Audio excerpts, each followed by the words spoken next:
नमस्कार विद्यार्थ्यांनो, माझे नाव माधुरी अजगर आहे. मी तुम्हाला हिंदी हा विषय शिकवणार आहे. आज विद्यालय तुमच्या स्वागत करत आहे. आज जो आपला तिसरा धडा आहे त्याचं नाव काय आहे? नाखून क्यों बढ़ते हैं? काय आहे त्याचं नाव? नाखून क्यों बढ़ते हैं? तर या धड्यात लेखकने काय दिले आहे चला बघूया. पहिला आपण बघणार लेखक परिचय. काय बघणार? लेखक परिचय. लेखकचं नाव काय आहे? आचार्य हजारी प्रसाद द्विवेदी. काय नाव आहे? आचार्य हजारी प्रसाद द्विवेदी. तर चला बघूया या धड्यात लेखकने काय सांगितले आहे. आता त्यांचा परिचय बघूया. परिचय. जन्म 1907 बलिया उत्तर प्रदेश, मृत्यू 1989 उत्तर प्रदेश. परिचय परिचय द्विवेदी जी ने हिंदी साहित्य के मौलिक निबंधकार, उत्कृष्ट समालोचक एवं सांस्कृतिक विचारधारा के प्रमुख उपन्यासकार हैं। आपका व्यक्तित्व बड़ा प्रभावशाली और आपका स्वभाव बड़ा सरल और उदार था। आप हिंदी, अंग्रेजी, संस्कृत और बांग्ला भाषाओं के विद्वान थे। प्रमुख कृतियां अशोक के फूल, कल्पना, निबंध, बाण भट्ट की आत्मकथा, पुनर्नवा उपन्यास आदि।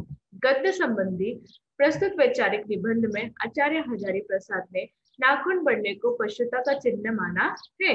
नाखून पशुता बुराई का प्रतीक है। आपका कहना है कि जिस तरह नाखून बढ़ने पर हम उसे काट देते हैं, ठीक उसी तरह यदि किसी में बुरी आदतें आ जाए तो उन्हें त्याग देना चाहिए। इथे लेखकने काय म्हणाले आहे की जे नाक म्हणजे नख जे वाढतं आपल्याच जे आपण वाढते त्या एक पशुताची निशाणी म्हणजे एक पशु म्हणजे जानवराचं एक निशाणी आहे. त्यातून त्यातून जसे नाखून वाढत जाते तर आम्ही काय करते तिला कापते. तसेच कोणताही माणूस वर कोणतीही बुरी आदते किंवा वाईट आदते येणार आहे तर तिला त्याग करा असं सांगितले आहे. तर चला बघूया या धड्यात काय अजून दिले आहे. बघा, बच्चे कभी कभी चक्कर में डाल देने वाले प्रश्न कर बैठते हैं. अल्पपिता बडा दयनीय जीव होता है. इथे लेखक म्हणाले की केव्हा तरी असं झाले होतं ना की जे आपले मूल होते ना तर असा प्रश्न विचारते की आपल्याला याचं उत्तर काय देऊ असं झालं असतात. म्हणजे की त्यांचा जो प्रश्न आहे तो वेगळा आहे, त्याचा काहीही अर्थ नाही आहे, पण त्याचे प्रश्न असा पडते आपल्याकडे की आपण काय करते फिरत जाते की याचं उत्तर आम्ही काय देऊ. अल्पक पिता बडा दयनीय जीव आहे. आणि जे बाबा होते ना ते अल्पपिता होते आणि ते खरंच एकदम दयनीय मतलब दयनीय जीव आहे. मेरी छोटी लड़की ने जब उस दिन पूछ लिया कि आदमी के नाखून क्यों बढ़ते हैं, तेव्हा माझी जी मुलगी होती तिने मला विचारले एक प्रश्न की नाखून काय वाढत जाते. त्याने काय विचारले? नाखून काय वाढत जाते. आता हे प्रश्न ऐकून तुमच्या मनात पण असा झाला ना की हा हो का वाढून जाते, सारखा का वाढून जाते असा प्रश्न पडला ना तुम्हाला. हो, तसेच प्रश्न लेखक जे आहे त्याची मुलगीने लेखकला हा प्रश्न विचारले होते. काट दीजिए व चुपचाप दंड स्वीकार कर लेंगे, पर निर्लज अपराधी की भांति छूटते ही फिर जैसे के तैसे हो जाते. आणि म्हणाली की जेव्हा आपण तिला कापते तेव्हा ती शांत राहते आणि नंतर ती वाढतही जाते. ती किती अपराधी आहे ना, असा अपराधी आहे हे. जसं की तिला जेव्हा दंड देते तेव्हा ती शांत राहते आणि परत जसे तसे वाढत जाते असं सांगितले. आखिर हे इतने भैया क्यों है? आणि अजून हे असं काय आहे? अजून ती म्हणाली हे असा वेडा काय आहे? आता बघूया दुसरं. कुछ लाख ही वर्षों की बात है जब मनुष्य जंगली था. तेव्हा लेखक म्हणाला कुछ लाख वर्षीपूर्वी ही बातमी आहे जेव्हा माणूस होता ते जंगली होता, म्हणजे ते वनामध्ये राहत होता. वन माणूस जैसा, कसा? वन माणूस सारखा. उसे नाखून की जरूरत थी. तेव्हा तिला नखाचा अतिशय आवश्यक होती. उसकी जीवन रक्षा के लिए नाखून बहुत जरूरी थे. त्यात आपल्या जगाचा, आपल्या जीवनात ती रक्षा करण्याचे ते नाखून त्याला अतिशय अति आवश्यक होती. अतिशय अति आवश्यक होती. असल में वही उसके अस्त्र थे. आणि तेच यांचा अस्त्र असतात आणि तेच त्यांचं अस्त्र राहतात होते. दांत भी थे पर नाखून के बाद भी उसका स्थान होता. आणि दांत पण होता पण नाखूनचा पूर्वी त्यांचं स्थान होता. धीरे धीरे वो अपने अंग से बाहर की वस्तुओं का सहारा लेने लगे. थोड्या दिवशी फार थोडे वेळ गेले तसे तसे ते आपल्या देहाचा वस्तुओंचा सहारा घेऊ लागला. उसने हड्डियों के भी हथियार बनाए. त्यातून त्याने हड्ड्यांचं पण हथियार बनवले. मनुष्य धीरे धीरे और आगे बढ़ा.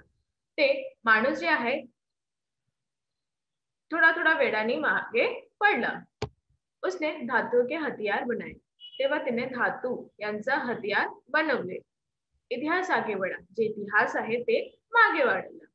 कभी कभी मैं हैरान होकर सोचता हूँ कि मनुष्य आज अपने बच्चों को नाखून न काटने पर डांटता है. इथे लेखक म्हणाले की कधी कधी मी असं विचार करते जे मनुष्य आहे ते आपल्या मुलाला नाखून कापायला काय करते, नाखून कापायला सांगते. आणि का सांगते ते बघूया. वे रोज बढ़ते हैं. मुझे ऐसा लगता है कि मनुष्य अब नाखून को नहीं चाहता. ते रोज वाढते आणि मला असं वाटते की माणूसला किंवा मनुष्यला हे नाखून नाही हवे आता. ये उसकी भयंकर पाशवी प्रवृत्ती के जीवन प्रतीक है. आणि हेच त्यांची भयंकर पाशवी वृत्तींचा जीवनाचा प्रतीक आहेत. मनुष्य की पशुता को जितनी बार भी काट दो वो मरना नहीं जानती. मनुष्य आहे ना त्यांची जी पशुता आहे त्याला कितीही आपण काटूया पण ते कधीही मरणार नाही असं लेखकांचं मत आहे. तर आता अजून बघूया. तुम्हाला कळणार आहे ना, तुम्हाला समजले ना? हो. तर चला मागे. अगर आदमी अपने शरीर की, मन की और वाक की अनायास घटना वाली वृत्तियों के विषय में विचार करे तो उसे वास्तविक प्रवृत्ती पहचानने में बहुत सहायता मिळेल. इथे लेखक काय म्हणाले आहे, जेव्हा माणूस आपल्या शरीराचा, मनाचा वाक म्हणजे ते विचार करणार की आपल्या सोबत किती घटने घडत आहे आणि त्या विषयावर ते विचार करणार, त्यांची वास्तविकताची प्रवृत्ती आहे त्याला खूपच मदत करणार आहे. मनुष्य की नख बढ़ा लेने की जो सहजता विकती है वो उसके पशुत्व का प्रमाण है. जे आज माणूस नख म्हणजे ते नेल वाढत जाते त्या एक पशुताचा प्रमाण आहे. ते एक पशुताचा प्रमाण आहे असं लेखक म्हणाले आहे. उन्हें काटने की जो प्रवृत्ती है वो उसकी मनुष्यता की निशानी. म्हणजे इथे जेव्हा माणूस नख कापतात तेव्हा ते मनुष्य आहे, जेव्हा ते नख नाही कापतात तेव्हा ते पशु आहे असं लेखक म्हणाले आहे. मेरा मन पूछता है मनुष्य किस ओर बढ़ रहा है. आणि लेखक इथे विचार करते की माझं मन असं विचार करत आहे की माणूस कुठे वाढत जाणार आहे. पशुता की और या मनुष्यता की ओर कुठे जाते ते पशुताचे जवळ किंवा मनुष्यता जवळ. अस्त्र बनाने की ओर या अस्त्र कटाने की ओर. जे अस्त्र आहे ते वाढत जाणार आहे की काटून जाणार आहे. मेरी निबोध बालिका ने मानव मनुष्य जाती से ही प्रश्न किया है. आणि इथे तो म्हणाला की माझी जो मुलगी आहे तर मला नाही, सगळे जे माणूस जाती आहे त्यांच्यावर हे प्रश्न केले आहे. जानते हो नाखून क्यों बढ़ता है. माहितीये तुम्हाला नाखून काय वाढत जात आहे. ये हमारी पशुता के अवशेष है. येच आमचे पशुताचे अवशेष आहे, अंग आहे. मैं भी पूछता हूँ जानते हो ये अस्त्र शस्त्र क्यों बढ़ रहे. आणि लेखक पण असा विचार करत आहे की तुम्हाला माहित आहे हे अस्त्र आणि शस्त्र का वाढत जात आहे. ये हमारी पशुता की निशानी है. ही कोणती निशानी आहे. पशुता ही पशुताची निशानी आहे. स्वराज होने के बाद स्वभावत ही हमारे नेता और विचारशील नागरिक सोचने लगे की इस देश के सच्चे अर्थ में. इथे लेखक म्हणाले की जेव्हा स्वभाग झाला तेव्हाच आमचे जो नेता आहेत त्यांनी विचार केले की नागरिक त्यांनी पण विचार केला आणि नागरिकने पण विचार केला की या देशाची सच्चे मतलब सच्चा अर्थ काय आहे. तर चला बघूया. सुखी कैसा बनाया जाए आणि या जो देश आहे त्याला सुखी किंवा आनंदी कसा बनवलं जाणार आहे. हमारी परंपरा मही मामी और संस्कार उज्ज्वल है. आमची जो परंपरा आहे महिमामय आहे ते संस्कार आहे ते खूप उज्ज्वल आहे. क्योंकि अपने आप द्वारा लगाया हुआ बंधन हमारी संस्कृति की बड़ी ही विशेषता है. तेव्हा तो म्हणाला जे आपला आहे ना ते आपलाच आहे आणि आपल्या सोबतही त्यांनी त्या बंधन ठेवण्यात आहे. त्या संस्कृतीची खूप विशेषता आहे. जे संस्कृती आहे आपल्या वेगवेगळ्या ठिकाणी वेगवेगळ्या जागा वेगवेगळा आहे असा लेखकचं मत आहे. मनुष्य पशु से किस बात में भिन्न है आणि मनुष्य अजून पशु यात तुम्हाला काय अंतर आहे ते आता बघा. उसमें संयम है, दूसरे के सुख दुःख के प्रति संवेदना है. जे माणूस आहे त्यांचा संयम आहे ते एकच आहे आणि दुसऱ्याचे जे सुख आहे ते दुःख आहे त्यातून त्याला कळत जाते की ते दुःखी आहे या सुखी आहे. श्रद्धा है, तप है, त्याग है आणि श्रद्धा पण आहे, तप पण आहे आणि त्याग पण आहे. इसीलिए मनुष्य झगड़े टंटों को अपना आदर्श नहीं मानता. ते बात ते म्हणाले आहे की माणूस जो आहे त्याला झगडा आणि टंटा म्हणजे भांडण करणं हे याचा आदर्श नाही आहे. गुस्से में आकर चढ़ चोड़ने वाला अविवेकी को बुरा समजता है. आणि जेव्हा आपण भांडण करतो त्या द्वेषमध्ये त्या क्रोधमध्ये आपण काय करते हे आपल्याला पण कळत नाही. तेव्हा आपण खूप वाईट आपल्याला लोक समजणार. वचन मन एवं शरीर से किए गए असत्याचरण को गलत मानता है. आणि जेव्हा मन किंवा देह शरीर याचा जे असत्याचरण आहे त्याला बुरं वाटत आहे आणि त्याला गलतही मानणार आहे. बघा, ऐसा कोई दिन आ सकता है जब मनुष्य के नाखूनों का बढ़ना बंद हो जाए. आणि लेखक इथे काय म्हणाला आहे की असा कोणी काहीही कधीही असा दिवस येणार आहे का जेव्हा माणूसचे नाखून नाही वाढणार आहे. प्राणी शास्त्रियों का ऐसा अनुमान है कि मनुष्य का अनावश्यक अंग उसी प्रकार झड़ जाएगा जिस प्रकार उसकी पूंछ झड़ गई है. आणि इथे जे प्राणीय शास्त्रिका जे लोक आहेत त्यांचा अनुमान असा आहे की जेव्हा माणूसच्या अनावश्यक अंग झडणार गेले आहे तेव्हा जसं की माणूसच्या पूछ जे आहे ते झडली तेव्हा ते पण लुप्त होणार. उस दिन मनुष्य की पशुता भी लुप्त हो जाएगी आणि तेव्हा ते पण लुप्त म्हणजे गायब होणार. शायद उस दिन वो मरणास्त्र का प्रयोग भी बंद कर देंगे आणि त्या दिवशी ते पण मरणास्त्र यांचा भी प्रयोग बंद करणार आहे. नाखून का बढ़ना मनुष्य के भीतर की पशुता की निशानी है. आणि इथे लेखक काय म्हणाले की जे नाखून जो आहे जो आहे ते वाढत जाते हे माणूसची पशुताची निशानी आहे. और उसे नहीं बढ़ने देना मनुष्य की अपनी इच्छा है. आणि इथे काय लेखक म्हणाले आणि की त्याला नको वाढू द्या या मनुष्याची इच्छा आहे म्हणजे माणूसची इच्छा आहे. अपना आदर्श है, त्यांचा आदर्श आहे. मनुष्य में जो घृणा है जो अनायास बिना सिखाए आ जाती. मनुष्य म्हणजे माणूसवर जे घृणा आहे द्वेष आहे ते अनायास येते. त्याला कोणी पण आणून नाही देते. ते स्वतःचा पण येते. वह पशुत्व का दयोत्क है आणि ते पशुताचे दयोत्क आहे.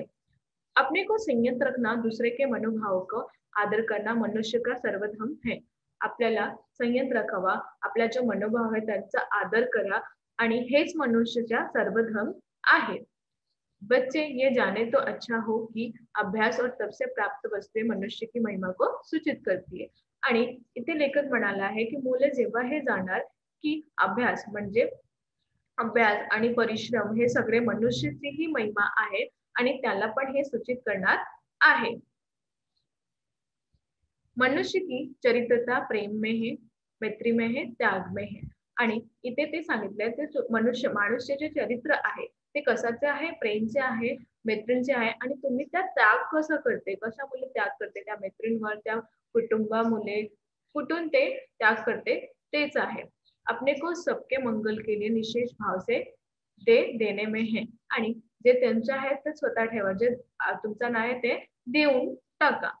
नाखूनों का बढ़ना मनुष्य की उस अंध सहजता वृत्ति का परिमाण है जो उसके जीवन में सफलता ले आना चाहती है. इथे लेखक काय म्हणाला आहे की नाखूनचे वाढते ते मनुष्याचा अंध सहजता वृत्ती आहे आणि त्याचा परिणाम काय होणार, जे जीवनात जी सफलता आहे ते तिला भेटणार आहे.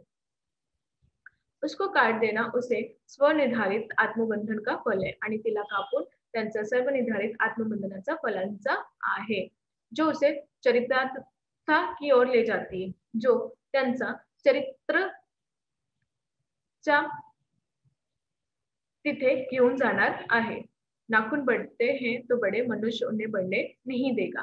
नाखून जे वाढायचं आहे ते वाढणारही, पण मनुष्य तिला वाढून नाही जाणार आहे.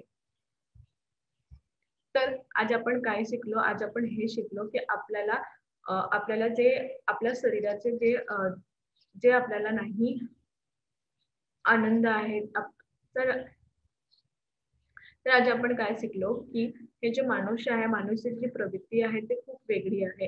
त्यांना खूप वेगवेगळ्या अंगाचे जे अद्भुत निशाणी आहेत किंवा जे नाखून आहे त्या वाढत जात आहे, ते हे जे वाढत जाणार आहे ते कोणता निशाणी आहे, पशुत्वाची निशाणी आहे. आणि जेव्हा माणूस तिला कापणार आहे ते मनुष्य बनणार आहे किंवा माणूस बनणार आहे. तर इथे लेखकने आम्हाला हे शिकवले की आपल्याला कधीही नाखून वाढायचा नाही, कारण नाखून वाढायचा आपलं असणार तर ते एक पशुत्वाची निशाणी बनून जाणार आहे. धन्यवाद.